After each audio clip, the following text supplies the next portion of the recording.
Ayan, hello guys, good morning, good morning. Today is Tuesday. Ayan, dito po ng trabaho dito sa bahay. At yan na nga guys, ngayon ay bumili ako ng munggo. Ayan, magmumunggo tayo. Kuhaan mo ako ng malunggay kay Mr. J. Oo. So magmumunggo ako ngayon. So, and ayan na nga. Ano na yung main door natin. Lalagay na yan mamaya. And ito, himay-himayin ko ito mamaya para gawin candy. Papalaman, para palaman sa tinapay. Pero unahin ko muna magluto ng ulam. Yan, saing muna tayo. Ilang ka kaya? Bakit na? Sabi na inom sa biway? Hindi ko kaya tatapong kasulang pa ko. Ano? Hindi ko na nakadari.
yan na guys, ready na to ating sangkap para sa ating munggo.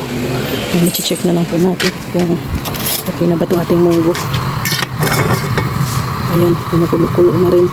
Pero hindi pa yan siya pwede. Wait na lang natin para maluto ang ating munggo. So ngayon, ang gagawin ko ay himay-himayin ko po ito guys. At i-slice ko ng pino para mamaya pagluto natin ay tuloy-tuloy na, no? Ang ating pag ano dito sa ating langka jam. Ayan, langka jam, gawin ko tong jam guys para padaman sa tinapay.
Ayan na guys, nalagay na yung hamba.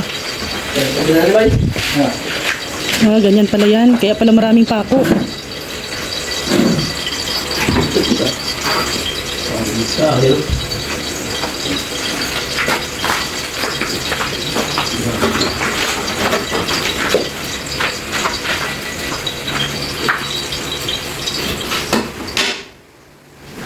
Magandang klaseng kahoy, ano? Mahogany. Mahogany.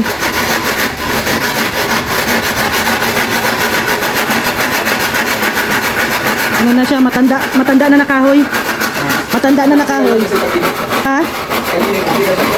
Hindi na liliit. May iba kasing kahoy na ano ay lumiliit.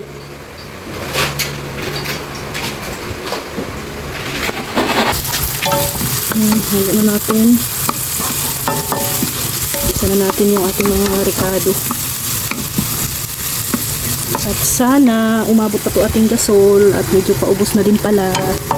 Mamaya hapon pa kami mabili ni Rex. Tapos na yung gas.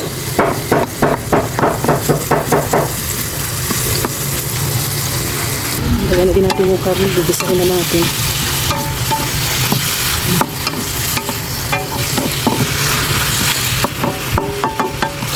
Bibisahin na natin para daling maluto. Dito na guys. Nalagay na yung hamba.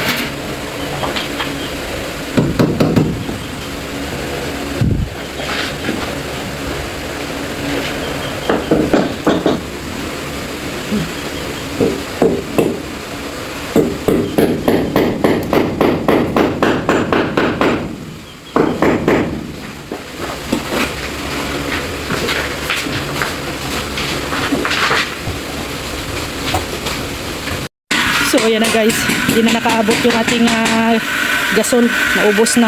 Ayan, dito ako lipat ako dito sa may ulingan. Buti na lang mayroon tayong uling. Ayan, kaso lang medyo mainit lang. Kasi ayan yung sikat ng araw. Basta ganitong oras kasi dito yung araw. Ayan. Papadugsungan ko pa ng ano yan dyan. Hindi ko alam kung anong isasuggest nila Gary kasi to ano lang naman yan dyan maliit lang na meters to.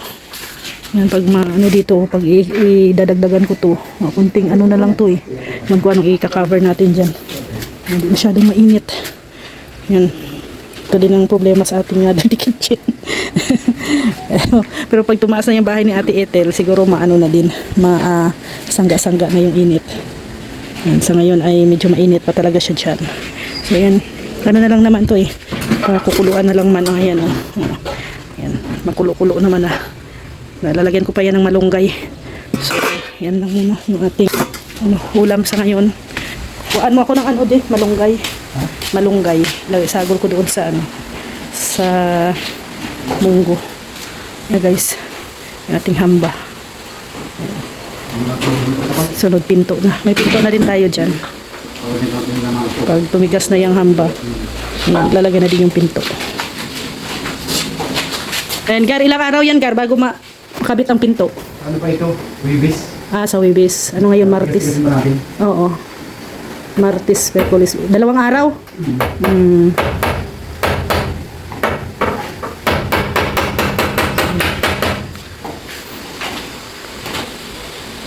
So, hello guys. Ayan. Okay na po yung ating munggo. Ayan. Ayan, para sa ating lunch. Happy eating po. And, ayan, ginawa ko na din po yung yung langka. Ayan. Ayan lang po natin yan na magkulo hanggang sa maging malambot siya. At, ayan, basta magiging na siya, yung syrup niya, no. Ayan, so, magiging palaman yan mamaya sa ating sliced bread. So, ayan guys. Sobrang init. Ay, grabe. So, yan na guys. Thank you. God bless. And have a nice day po. Maraming salamat. Yan po ang update ngayong umaga. Dito po sa ating pinapagawang bahay. Yan. Meron na din pong nilagay na yung hamba. So, narinig na din ninyo na sa Webes, pwede na ilagay yung pinto. So, meron na ng pinto yung ating dream house. Yan. Then, mamaya pa yan after lunch nila gagawin to. Kasi konti na lang naman to. So, yan guys, no? Maraming salamat, Mami Inday Guapa and Tita Evangeline. So, thank you guys. God bless and have a nice day. Bye-bye po.